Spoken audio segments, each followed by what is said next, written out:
Amen. 52. Owesibini wamthiya igama elingu-Efrayimi ngokuba wathi uThixo undiqhamisile Amen. ezweni lentsizi. Jesus. Amen.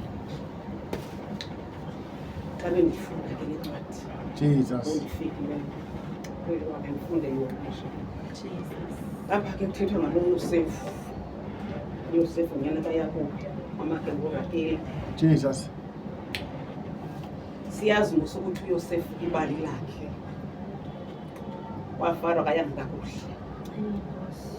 Ekuyeni kwakhe kwaFaro kwakungamandanga. Hallelujah. Imba kungabe mandi kungenxa yephupha lakhe. Phupha lakhe kwamthixo. Hallelujah. Kweli phupha lakhe ithi le ncwadi ushera nabakhulu bakhe uyebachaza Hallelujah. uba yintoni abangaphupha achaze kubo kanti uchaza kwabo kwakhe kuyamonzakalisa. Yeah. Abazuyithanda le nto emane ithetha kubo yephupha lakhe. Amen.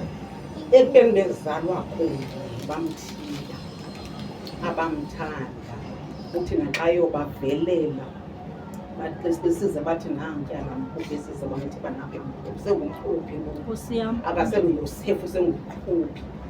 Yazi xa into uThixo ekunike yona ukunikile akekho umntu onothi ayithathe. Hallelujah. uThixo uyenzele wena akayenzelanga Yeah.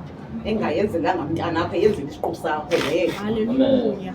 Ngoku ke apha kule ndawo apha ke njoba ke ngoku uFaro wangisiva nje bendifunda le ncwadi naye umane ephupha ekuphupheni kwakhe akakwazi ukucalula eliphupha lakho uFaro. Yeah. Uthi abize bonke abantu bakhe ukuthi baza kumcalulela eliphupha. Jesus. Ukhona mntu olaziyo eliphupha Nkosi yam. uFaro aliphuphayo. Akhumbule umfo owayencedwe nguYosefu ebevalelwe umcalulela iphupha lakho balithi na ngathi engazange kodwa amkhumbule ngaphandle. Jesus. Amen. Akhumbule ukhona umfo wakhe wandinceda. Amen. Aqonda ukuthi endinesono kodwa kunamntu kodwa ukhona manje ngixaxelela uFaro uba ukhona umfo wakho wandinceda engumHebhere apha owandincedayo ephupheni ingathi ngokubizwa yena ezazokucalulela ngoba ulichule apha ephupheni. Amen. Abizwe ke nyhani uYosefu akhululeke into zanxibe abizwa kokotshwa anxibe into zakhe eze kuFaro. uFaro alichaze ke liphupha uphuphe ntoni nantoni apha imfuyo ebhityileyo netyebileyo Amen. ebhityileyo ityala ityebileyo Yeah. iphinde ibe ngumbono omhle oqhamileyo iphinde ibe ngumbono oswamileyo uyamcalulela eliphupha. Amen.